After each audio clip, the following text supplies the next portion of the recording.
สวัสดีทุกคนยินดีต้อนรับเข้าสู่ช่อง Ava-less วันนี้จะมา Deep Talk ยูริเจาะลึกทุกอารมณ์ทุกฉากทุกกระแสของซีรีส์รักสุดท้าย My Safe Zone เตรียมตัวให้พร้อมนะเพราะวันนี้เราจะมาส่องสปอยและคอมเมนต์จากแฟนๆที่กำลังอินฟินจินและดราม่ากันสุดหลังดูตอนที่ 6 จบลงไป EP นี้ลินกับเจนจะฝ่าฟันกันไปได้อย่างไรกับตัวแปรอย่างแฟนเก่าของลินหรือคนที่ชอบเจนข้างเดียวพร้อมวิเคราะห์เจาะลึกแต่ละฉากความสัมพันธ์ของลินกับเจนและช่วงท้ายบอกเลยว่าชาวเรือวอร์มนิวพิมพ์คอมเมนต์กันดุดันมากพวกเขาพูดถึงลินกับเจนว่าไงกันบ้างใครที่ดูจบแล้วยัง move on ไม่ได้หรือใครที่ยังไม่ดูแต่อยากโดนสปอยต้องอยู่กับเราให้จบนะไปเริ่มที่สปอยเนื้อหากันก่อนเลยสมัยเด็กพ่อของลินกลับมาบ้านเพื่อเก็บเสื้อผ้าแล้วทิ้งแม่และลินหนีไปกับชู้ของเขาแต่ปัจจุบันลินพาเจนมาที่บ้านลินได้เจอกับพ่อที่ทิ้งเธอกับแม่ไปเมื่อนานมาแล้วลินบอกให้เจนกลับไปรอที่บ้านก่อนเดี๋ยวลินตามไป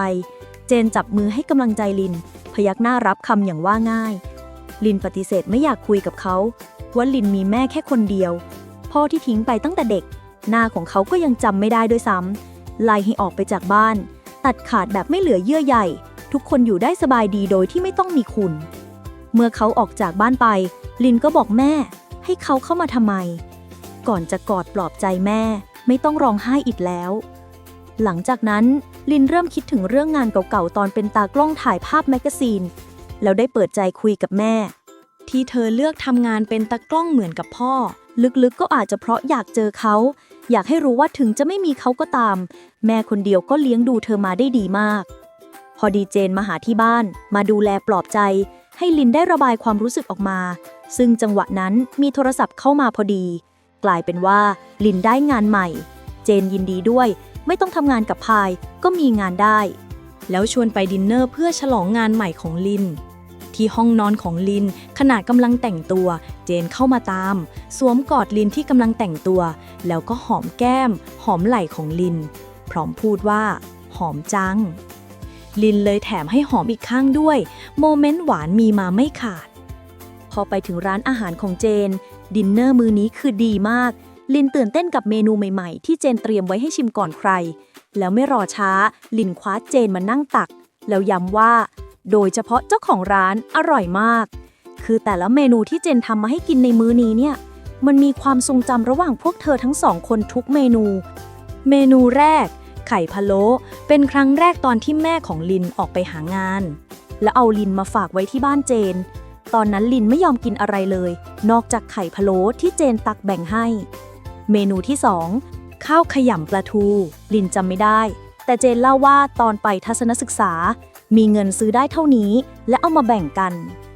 เมนูที่3ยำไข่ปูเจนให้ลินทบทวนความทรงจำลินนึกออกว่าเวลาป้าเจนซื้อปูมาลินจะกินแค่ไข่ปูแล้วแกะเนื้อปูให้เจนกินคือเจนใส่ใจมากทุกเมนูทุกรสชาติจริงๆส่วนเมนูสุดท้ายเนี่ยเจนบอกว่ารอหลังมื้อนี้ก่อนค่อยให้ลินลองทายดูพอทานมื้อค่ำเสร็จลินพร้อมกินของหวานแล้วเจนเอาผ้ามาปิดตาก่อน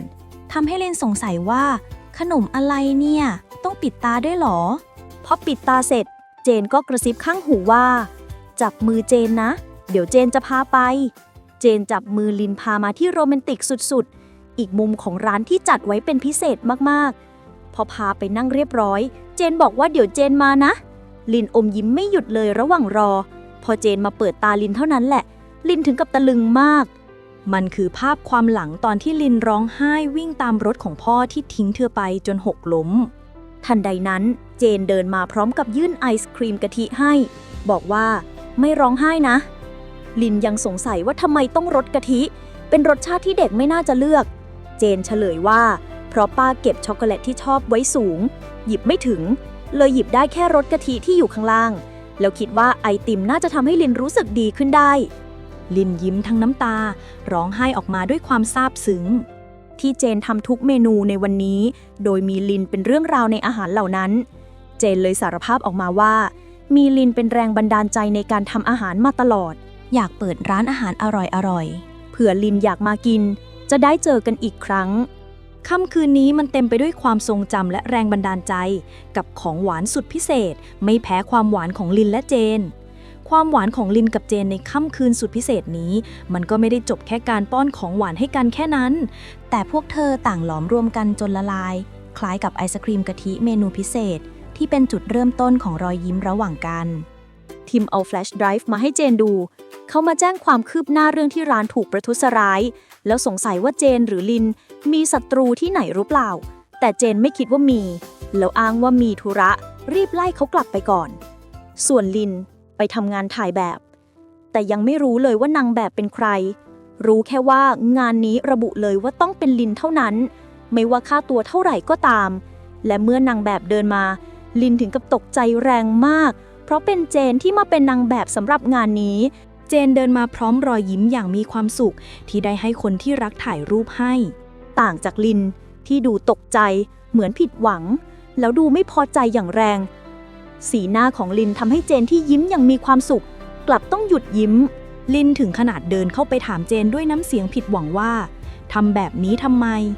แต่เจนขอให้เสร็จงานแล้วค่อยกลับไปคุยกันที่บ้านพอกลับมาถึงบ้านลินรอเจนอยู่แล้วถามหาเหตุผลพร้อมต่อว่าที่ทำเหมือนลินเป็นตัวแถมแล้วถ้าไม่ใช่ลินเจนจะไม่ยอมให้สัมภาษณ์เจนจับมือลินพร้อมคำขอโทษแต่ลินดึงมือออกอยากได้คำอธิบายเจนบอกว่าที่ทำไปทั้งหมดนี้เพราะอยากให้ลินมั่นใจในฝีมือตัวเองส่วนที่ไม่เคยให้สัมภาษณ์ที่ไหนมาก่อนไม่ใช่ว่ายิงแต่ไม่ชินเพราะวันๆทำงานแต่ในครัวแต่พอเป็นลินที่ถ่ายรูปเจนมันเลยทำให้เจนมีเหตุผลที่จะยิ้มให้กล้องเพราะเหมือนเจนกำลังยิ้มให้ลินไงเท่านั้นแหละลินก็ได้สติจับมือขอโทษเจนที่พูดไม่ดีแล้วก็รู้สึกตัวว่าตัวเองสำคัญกับเจนขนาดไหนพอเจนเดินเข้ามาในบ้านป้าของเจนก็รีบคว้าแขนเจนแล้วถามเรื่องที่ลินตกงานจริงไหมลินเข้ามาพอดีเลยตอบเองว่าจริงค่ะแต่ยังไม่กล้าบอกแม่เพราะกลัวแม่จะเสียใจป้าเลยแนะนำให้รีบบอกไปดีกว่าให้แม่รู้จักคนอื่นไม่ทันไรแม่ของลินก็โทรมาบอกว่าจะทำจิ้มจุ่มชวนเจนกับป้าไปกินด้วยกันพอพวกเธอเดินมาถึงหน้าบ้านลินก็เห็นแม่อยู่กับเกดก่อนแล้วลินได้แต่ยืนตะลึงไม่เดินต่อเจนสังเกตเห็นอาการผิดปกติของลินจนต้องถามด้วยความสงสัยว่าเป็นอะไรลินถึงกับกลับหลังหันจะเดินหนีทันทีแม่เห็นลินก็เลยบอกว่าเกดแวะมาหาอยากกินข้าวด้วยเจนหันไปหาแม่ลินเมื่อได้ยินชื่อเกดส่วนลินได้แต่ยืนตัวแข็งไม่ตอบอะไรแม่เลยก่อนจะเดินหนีไปโดยมีเจนตามไปด้วยความเป็นห่วงลินโมโหมากที่แม่ไม่แคร์ลูกตัวเองเจนแนะนำว่าเขาจะมาก็ไม่เกี่ยวกับเราแต่เกดเดินตามมาขอคุยด้วยแล้วมองตาขวางใส่เจนย้ำว่าขอคุยแค่กับลินกับเจนหลบมาอยู่กันที่ห้องนอนของเจนลินมีอาการโมโหปนเศร้าไม่อยากเจอไม่อยากคุยกับเกดเจนสงสัยว่ายังรักเกดอยู่หรอลินอึ้งไปสักพักก่อนจะหันมาตอบปฏิเสธไปทันใดนั้นทั้งสองก็ได้ยินเสียงแม่กับป้าเถียงกันอยู่ข้างล่างแม่ของลินตามมาหาลินถึงบ้านเจนป้าของเจนไม่ยอมไปเรียกลินให้ตามที่แม่ขอ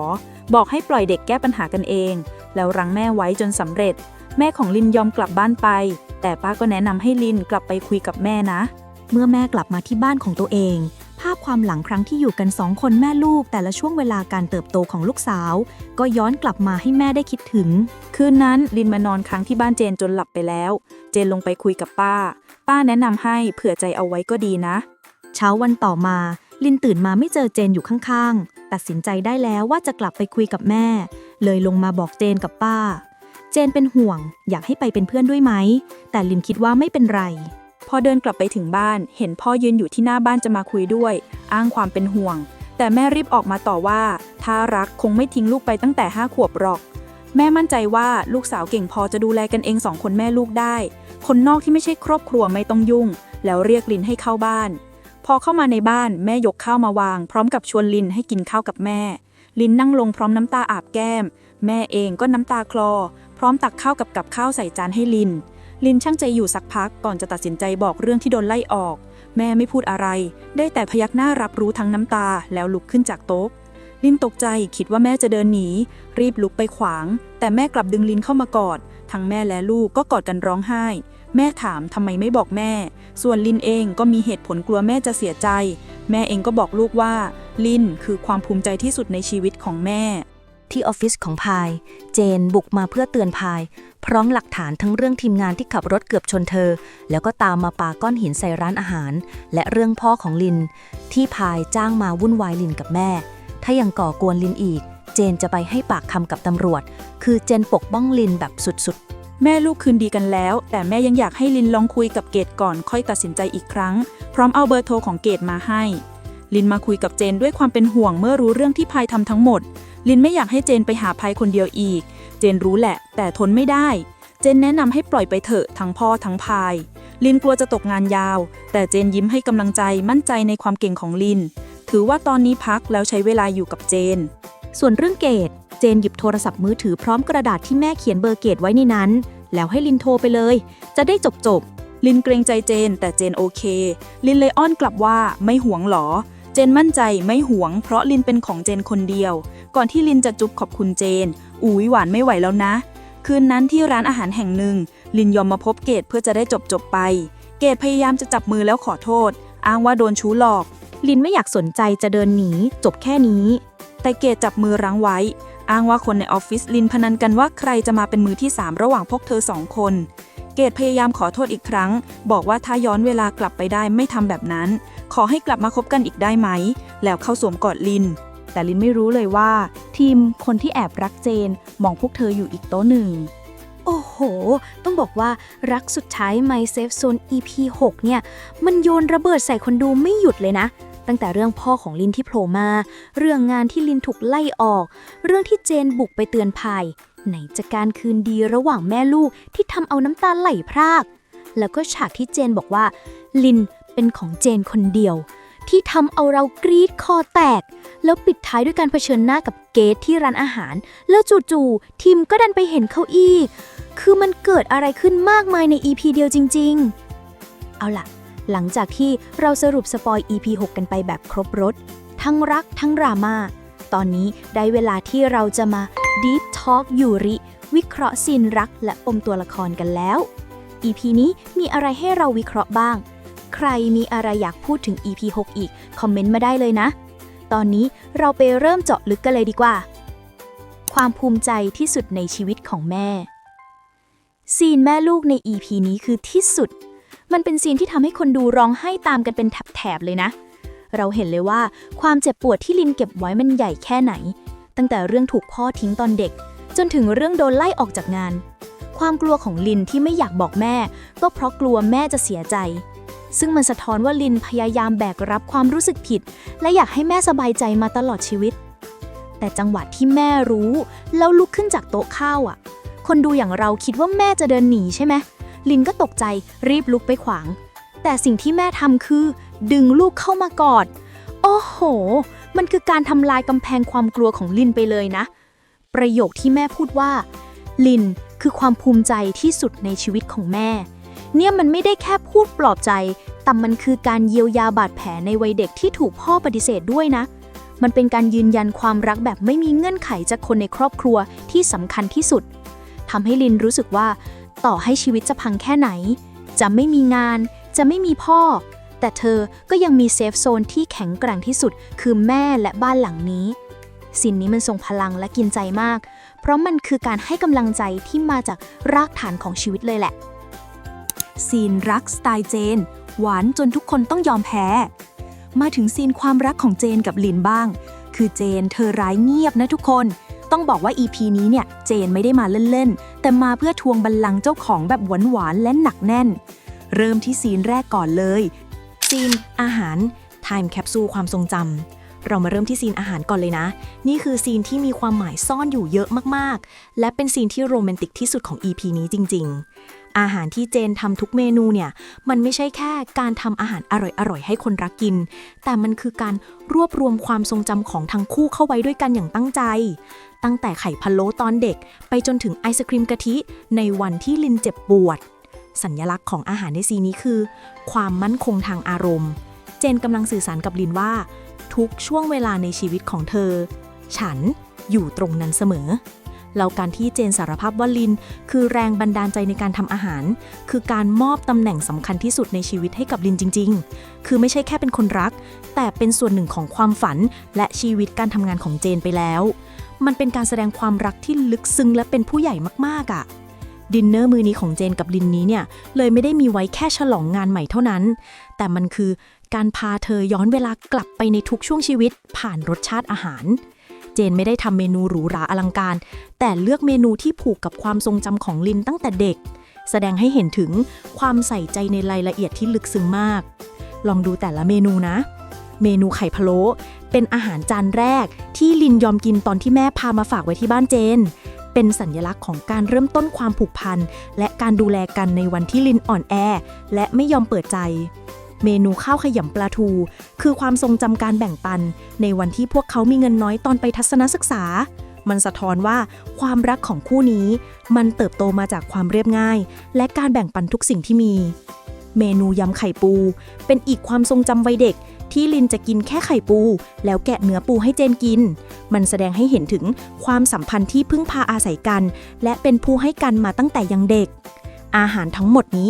มันทำหน้าที่เป็น Time Capsule ความทรงจำที่เจนสร้างขึ้นเพื่อตอกย้ำให้ลินรู้ว่าทุกช่วงเวลาในชีวิตของเธอมีฉันอยู่ตรงนั้นเสมอเจนกำลังใช้ความทรงจำที่ดีเหล่านี้มาเยียวยาลินที่กำลังเจ็บปวดจากเรื่องพ่อและเรื่องงานและที่สุดยอดคือไอศกรีมกะทิการที่เจนเลือกรสกะทิแทนช็อกโกแลตที่ชอบเพราะตอนนั้นหยิบไม่ถึง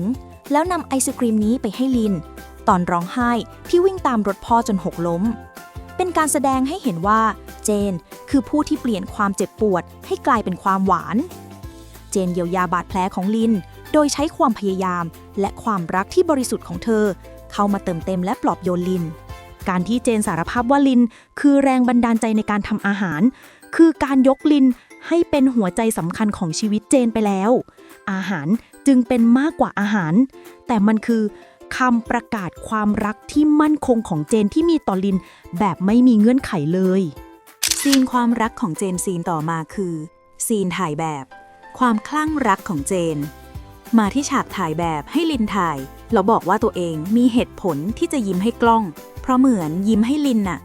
คือนี่มันประโยคของคนคลั่งรักชัดๆซีนนี้มันมีความหมายลึกซึ้งกว่าการถ่ายรูปธรรมดามากๆเลยจำได้ไหมว่าลินเพิ่งเสียความมั่นใจในฝีมือตัวเองไปเพราะเรื่องที่โดนไล่ออกแล้วไหนจะเรื่องพ่ออีกแต่จู่ๆเจนที่ไม่เคยออกสื่อไม่เคยให้สัมภาษณ์ที่ไหนมาก่อนเลยเนี่ยก็โผล่มาเป็นนางแบบให้ลินถ่ายแบบส่วนตัวการที่เจนทำแบบนี้เนี่ยมันคือการเยียวยาลินแบบฉบับของเจนเลยนะเจนใช้ร่างกายและรอยยิ้มของตัวเองเป็นเครื่องมือในการกอบกู้ความมั่นใจของลินกลับคืนมามันเป็นการส่งสารที่ชัดเจนมากๆว่าถึงโลกภายนอกจะบอกว่าเธอไม่เก่งแต่ในสายตาฉันเธอคือช่างภาพที่ดีที่สุดและงานของเธอมีคุณค่ามากพอที่ฉันจะยอมทำในสิ่งที่ไม่เคยทำมาก่อนแล้วประโยคเด็ดที่เจนพูดกับลินว่าที่เจนยอมให้สัมภาษณ์และยิ้มให้กล้องก็เพราะเหมือนเจนยิ้มให้ลินน่ะโอ้ยนี่มันโคตรประโยคของคนคลั่งรักเลยนะมันไม่ได้แค่หวานแต่มันแสดงถึงการโฟกัสทั้งหมดไปที่ลินแค่คนเดียวคือปกติเวลาทำงานถ่ายแบบนางแบบต้องยิ้มให้กล้องให้ช่างภาพหรือให้ผู้ชมแต่เจนบอกว่าฉันยิ้มให้เธอคนเดียวนั่นแปลว่าลินคือจุดศูนย์กลางของเจนทั้งหมดไม่ว่าเจนจะทำอะไรจะยิ้มจะมีความสุขทุกอย่างมันเชื่อมโยงไปหาลินหมดซีนนี้เลยเป็นซีนที่ทรงพลังมากๆมันไม่ใช่แค่ซีนฟินๆทั่วไปแต่มันคือการยืนยันความรักที่บริสุทธิ์และการเคารพในความสามารถของลินอย่างที่สุดมันทำให้เห็นเลยว่าความสัมพันธ์ของคู่นี้มันก้าวข้ามคำว่าเพื่อนไปไกลมากแล้วจริงๆซีนคลั่งรักของเจนอีกซีนก็คือ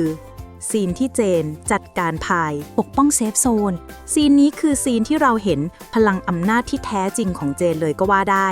ทำให้เห็นชัดว่าเจนรักลินมากแค่ไหนปกติแล้วเจนเป็นคนนิ่งๆดูเรียบร้อยไม่ชอบมีเรื่องกับใครเน้นทำงานอยู่ในครัว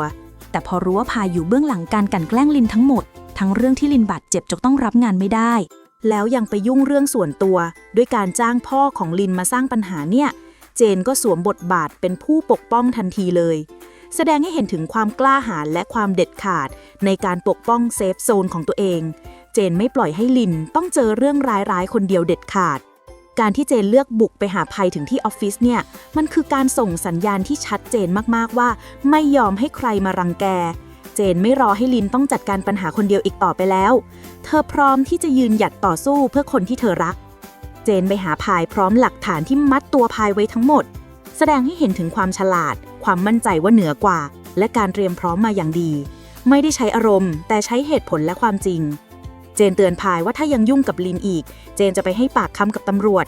คือการลากเส้นที่ชัดเจนที่สุดเป็นการประกาศอำนาจว่าพื้นที่ของลินเป็นเขตห่วงห้ามและพร้อมที่จะใช้กฎหมายจัดการกับคนที่มารุกรานเซฟโซนของพวกเธอซีนนี้จึงไม่ได้เป็นแค่การจัดการปัญหาเท่านั้นนะแต่มันคือการแสดงให้เห็นถึงความสัมพันธ์แบบพึ่งพาอาศัยกันของลินกับเจนอย่างแท้จริงถ้าแม่คือบ้านที่พักพิงเจนก็คือโลกกำบังให้กับลินเจนพร้อมจะก้าวออกมาจากครัวแล้วสู้กับคนที่ไม่หวังดีเพื่อรักษาความสุขของลินไว้ให้ได้เป็นซีนที่ทำให้เรารู้สึกว่าเจนเป็นผู้ใหญ่เป็นที่พึ่งและเป็นคนที่ลินสามารถฝากชีวิตไว้ได้จริงๆและที่สุดแห่งความฟินก็ต้องยกให้ซีนลินเป็นของเจนคนเดียวเป็นซีนที่เจนแสดงออกถึงการคลั่งรักลินแบบสุดซีนนี้พีคและเป็นไวรัลมากเพราะคือซีนที่ตอกย้ำความสัมพันธ์ที่ชัดเจนที่สุดใน EP เลยก็ว่าได้คือหลังจากที่ลินตัดสินใจจะโทรไปคุยกับเกดตามที่แม่ขอเจนก็เป็นคนหยิบโทรศัพท์ให้เองเลยนะบอกว่าโทรไปเลยจะได้จบแต่ลินก็มีอาการอ่อนๆขึ้นมาด้วยการถามว่าไม่ห่วงหรอโอ้โห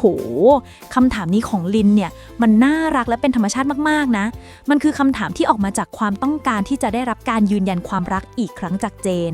เพราะก่อนหน้านี้ลินเพิ่งเจอกับเรื่องที่ทำให้ความมั่นใจสั่นคลอนไปหมดแล้วคำตอบของเจนคือสุดยอดมากเจนตอบกลับมาแบบมั่นใจในตัวเองสุดๆว่าไม่ห่วงเพราะลินเป็นของเจนคนเดียวมันเป็นการทวงความเป็นเจ้าของแบบสุภาพแต่เฉียบคมเป็นประโยคที่สั้นแต่ทรงพลังมากนอกจากนั้นประโยคนี้มันไม่ได้แปลว่าเจนขี้หวงแต่มันมีความหมายลึกซึ้งที่เจนสื่อสารออกมาแบบนั้นความหมายที่1คือการประกาศความเป็นเจ้าของแบบผู้ใหญ่คำว่าเป็นของเจนคนเดียวคือการตอกย้ำสถานะความสัมพันธ์ที่ชัดเจนที่สุดเจนไม่ได้แค่คาดหวังแต่เจนมั่นใจว่าไม่ว่าเกดจะพูดอะไรหรือเข้ามาวุ่นวายแค่ไหนลินก็คือคนของเธอและไม่มีใครสามารถเข้ามาแทรกกลางได้อีกแล้วความหมายที่2คือเป็นการมอบความมั่นคงให้กับลินเจนกำลังให้ความรู้สึกปลอดภัยกับลินเจนรู้ว่าลินกำลังกังวลใจเรื่องเกดแต่เจนเลือกที่จะแสดงความมั่นใจในตัวลินและในความสัมพันธ์ของพวกเขาเองซึ่งทำให้ลินไม่ต้องกังวลไม่ต้องรู้สึกผิดและสามารถจัดการปัญหาที่ค้างคาได้อย่างเด็ดขาดเลยความหมายสุดท้ายความรักที่เหนือกว่าอารมณ์หึงหวงการบอกว่าไม่หวงในขณะที่คนรักกำลังจะไปคุยกับแฟนเก่านี่คือการแสดงความรักที่มีวุฒิภาวะมากเจนไม่หวงเพราะเธอเชื่อใจลินอย่างที่สุดและรู้ว่าความรักที่พวกเขามีให้กันมันแข็งแกร่งกว่าอดีตใดๆทั้งสิ้น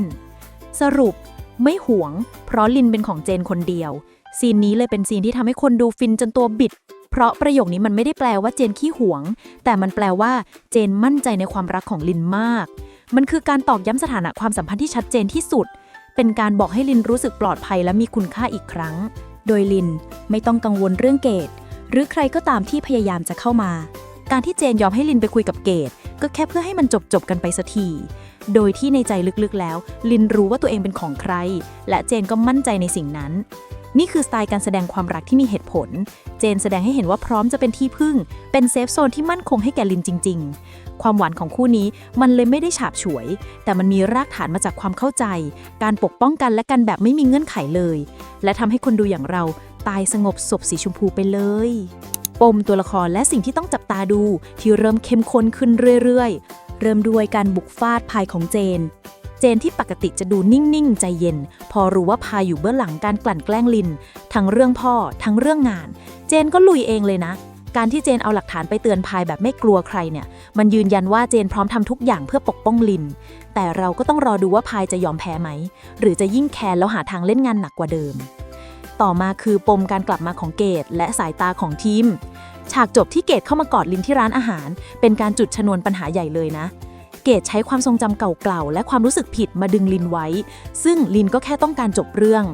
ปมที่สำคัญคือทีมที่แอบรักเจนอยู่แล้วดันมาเห็นภาพบาดตาบาดใจนี้เข้าพอดีเราต้องมาลุ้นกันว่าเขาจะไปบอกเจนหรือเปล่า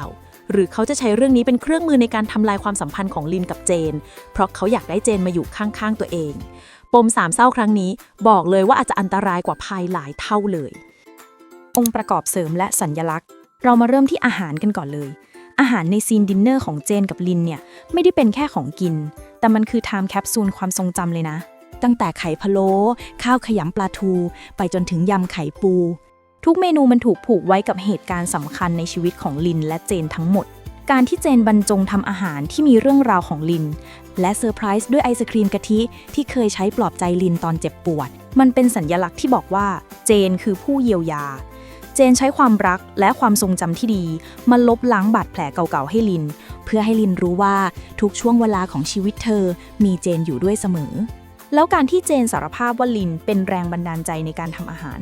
ก็คือการยกระดับลินให้เป็นมากกว่าแค่คนรักแต่เป็นส่วนหนึ่งของชีวิตและอาชีพของเจนไปแล้ว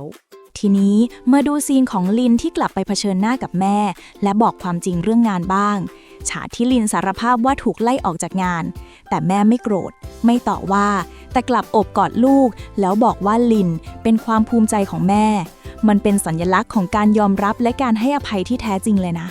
ลองสังเกตดูว่าก่อนหน้านั้นพ่อของลินโผล่มาแต่ลินปฏิเสธที่จะรับเขาไว้ในชีวิตเพราะเขาคือคนที่ทิ้งไปแต่พอแม่ที่อยู่ด้วยกันมาตลอดบอกว่าภูมิใจในตัวลินมันเลยเป็นการยืนยันว่าเลือดข้นกว่าน้ำและเซฟโซนที่แท้จริงคือความสัมพันธ์ที่สร้างขึ้นจากความรักและการดูแลกันส่วนฉากที่เจนเป็นนางแบบให้ลินถ่ายรูปก็มีความหมายนะทุกคนการที่เจนที่ไม่เคยออกสื่อยอมมาเป็นแบบให้ลินถ่ายทั้งที่ลินเพิ่งเสียความมั่นใจในฝีมือไปมันคือการส่งสัญญาณให้ลินรู้ว่าเธอยังเก่งและเธอคือที่สุดในสายตาฉันเจนใช้ตัวเองเป็นสื่อกลางในการกอบกู้ความมั่นใจของลินกลับคืนมาซึ่งต่างจากพายที่ใช้ความสัมพันธ์แบบธุรกิจมาบงการชีวิตลินองค์ประกอบเหล่านี้มันไม่ได้แค่ทำให้เรื่องดูสวยงามแต่เป็นตัวเสริมให้เห็นว่าความรักของเจนกับลินมันแข็งแรงและลึกซึ้งขนาดไหนมันคือการปกป้องและเยียวยาด้วยความรักจากรากฐานของชีวิตจริงๆโอเคเราได้วิเคราะห์กันไปแบบเจาะลึกทุกอนูของรักสุดท้าย My Safe Zone EP 6 แล้วนะทั้งเรื่องดราม่าครอบครัวที่กินใจเรื่องราวความรักที่โคตรจะสวีทของเจนกับลินรวมถึงการตีความสัญลักษณ์ต่างๆที่ซ่อนอยู่ในฉากบอกเลยว่า EP นี้มันครบเครื่องมากจริงๆมันทำให้คนดูอย่างเราอินไปกับทุกตัวละครทั้งรักทั้งสงสารทั้งเกลียดและทั้งอยากกรี๊ดและแน่นอนว่าเมื่อมี EP ที่เข้มข้นขนาดนี้ออกมาเนี่ยเหล่าแฟนๆซีรีส์ทั่วโลกจะอยู่เฉยไม่ได้เลยทุกแพลตฟอร์มโซเชียลตอนนี้คือไฟลุกทุกคนพร้อมใจกันออกมาหวีดออกมาบ่นออกมาปาหัวใจใส่คู่ลินเจนกันเต็มไปหมดถึงเวลาแล้วที่เราจะไปดูกันว่าหลังดู EP 6 จบลงแฟนๆทั่วโลกเขารู้สึกยังไงกันบ้างมีใครทีมเกดมีใครทีมเจนใครสงสารลินที่สุดใครอยากเข้าไปด่าพายและคอมเมนต์ไหนที่สร้างทฤษฎีใหม่ๆจนเราต้องมานั่งถกกันต่อเตรียมตัวให้พร้อมเพราะเราจะมาส่องคอมเมนต์จากแฟนๆที่เด็ดๆโดนๆทั่วโลกกันแล้วพร้อมแล้วไปดูกระแสกันเลยทะเลาะกันแต่ก็เสริมกันและกันด้วยความสัมพันธ์ที่ดีต่อสุขภาพจริงๆอ่อนโยนอ่อนหวานความรักที่สวยงามมีเหตุผลไม่ใช้อารมณ์อยากให้คนรุ่นใหม่มองความรักที่ละมุนสุภาพโลกจะสวยงามน่าอยู่ชื่นชมผู้กำกับและทุกคนที่ร่วมงานอยากมีสัก10 เจนหาได้ไหมนะบนโลกใบนี้รักจริงมั่นคงงอนแบบน่ารักงอนไม่กลัวนะรักจริงเดี๋ยวง้อก็หายกันแต่ที่น่ากลัวคือไม่รักจริงและใจโลเลนั่นต่างหากรักคู่นี้เลยลีน่าถ่ายทอดอารมณ์ออกมาได้อย่างน่าทึ่งแทบไม่มีคำพูดใดหลุดออกจากปากเลยคุณจะสัมผัสได้ถึงพลังที่เธอกำลังรู้สึกน่าทึ่งจริงๆเจนจะทำทุกอย่างเพื่อยกระดับอาชีพของลินและรักษาเงินของเธอไว้ด้วยรักฉันเข้าใจจุดยืนของลินเธอต้องการพิสูจน์ตัวเองด้วยความสามารถของตัวเองแต่ฉันก็เข้าใจเจนเช่นกันเธอไม่เพียงแต่อยากช่วยเหลือเท่านั้นแต่เธอยังรู้ถึงระดับความเป็นมืออาชีพของลินด้วยและนั่นคือสิ่งที่เธออยากให้ลินมั่นใจชอบที่เจนทำเมนูต่างๆออกมาได้เพราะความรักของเธอแต่จานสุดท้ายนี่สิพิเศษสุดจริงๆว้าวเจนฉลาดจังเลยชอบจังเจนเป็นเซฟโซนให้ลินของจริงปกป้องจากทุกอย่างเจนเปิดใช้โหมด FBIเธอเป็นคอมโบที่สมบูรณ์แบบฉันชื่นชมเจนมากๆที่คอยดูแลสาวน้อยแสนน่ารักของเธออยู่เสมอเธอเป็นผู้หญิงที่เด็ดเดี่ยวไม่กลัวที่จะสู้กับพายที่เล่นสุกปรกเอาถึงชีวิตใครหัวเราะที่หลังดังกว่านะพายไม่ได้เป็นภัยคุกคามเลยเธอต้องการเงินของลินเพื่อรักษาธุรกิจและชื่อเสียงของเธอมากกว่าที่เธอต้องการลินทิมและเกดคือภัยคุกคามที่แท้จริงต่อความสัมพันธ์ของเจนและลินพวกเขาร่วมมือกันเพื่อผลประโยชน์ของตัวเองตอนต่อไปจะทดสอบว่าความรักและความไว้วางใจที่พวกเธอมีต่อกันนั้นแข็งแกร่งแค่ไหนสุดท้ายแล้วความรักจะเอาชนะความท้าทายภัยคุกคามใดๆได้เสมอเจนไปเลยสาวน้อยน่าจะสะบัดผมตอนเดินหนีหลังจากตบด้วยคำพูดของเธออู้หู้รอยยิ้มของเจนตอนท้ายนี่หมิวมากแต่ความอันตรายยังไม่จบแค่นี้ อดีตอย่างเกดกลับมาแล้ว ฉันก็ไม่ชอบเธอเหมือนกันทำไมอลินถึงดึงดูดคนน่ารำคาญแบบนี้ได้นะ ถ้าเรามีแฟนอย่างเจนก็ดีสินะ ลินคงรักมากๆ นี่คือการไว้วางใจกันโคตรแฮปปี้ โอเจน คุณคือบ้านของลินทำให้เธอได้รับความรักการสนับสนุนและความอบอุ่น เจนนี่มาตรฐานเลย เธอน่าจะเป็นตัวละครที่ฉันชอบที่สุดรองจากลินเลยนะ ยังรักเกดอยู่หรอ ไม่มีทาง หมวยหน้าฮักขนาดนี้พี่ฝรั่งไม่รักเกดแล้ว ระดับทักษะการสื่อสารระหว่างลินและเจนนั้น โดดเด่นตั้งแต่เริ่มต้น เป็นยังไงกันบ้างทุกคน Deep Talk ยูริเจาะลึกรักสุดท้าย My Safe Zone EP 6 ของเราวันนี้ ต้องยอมรับเลยว่า EP นี้คือ EP แห่งการปลดล็อกที่แท้จริง ลินได้ปลดล็อกตัวเองจากบาดแผลในอดีต ได้คืนดีกับแม่ จนได้รับคำยืนยันที่ยิ่งใหญ่ว่า เธอคือความภูมิใจที่สุดในชีวิต และที่สำคัญที่สุดคือ เธอได้ยอมรับความรักที่มั่นคงจากเจน เจนเองก็แสดงให้เห็นว่าเธอคือเซฟโซนที่แข็งแกร่งที่สุดจริงๆ เธอปกป้องลิน จัดการกับพาย และยืนยันความเป็นเจ้าของอย่างชัดเจนว่า ลินเป็นของเจนคนเดียว ซึ่งซีนนี้แหละที่ทำให้เราทุกคนใจฟูไปตามๆกัน แต่ถึงแม้ความรักจะลงตัวแล้วเนี่ย ปัญหาก็ยังไม่จบนะ เพราะเรายังเหลือปมของเกดที่พยายามจะกลับมา และทิมที่ดันมาเห็นภาพบาดตาบาดใจเข้าพอดี ซึ่งสองคนนี้แหละคือระเบิดเวลาลูกใหญ่ของ EP ต่อไป ที่เราต้องมาลุ้นกัน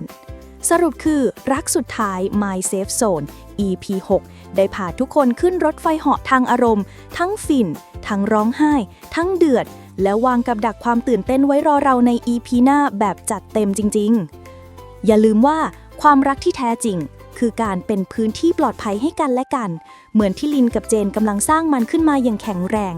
ใครที่ดูจบแล้วมีความรู้สึกอยากระบาย หรือมีทฤษฎีอะไรเด็ดๆ อยากจะแชร์เนี่ย ทุกคนคอมเมนต์มาพูดคุยกันด้านล่างได้เลยนะ จะคอยตามอ่านทุกความคิดเห็น ฝากกดไลค์ Subscribe และกดกระดิ่ง ช่อง Evales กับ Deep Talk ยูริเพื่อไม่พลาดทุกการวิเคราะห์ฉากต่อฉากของ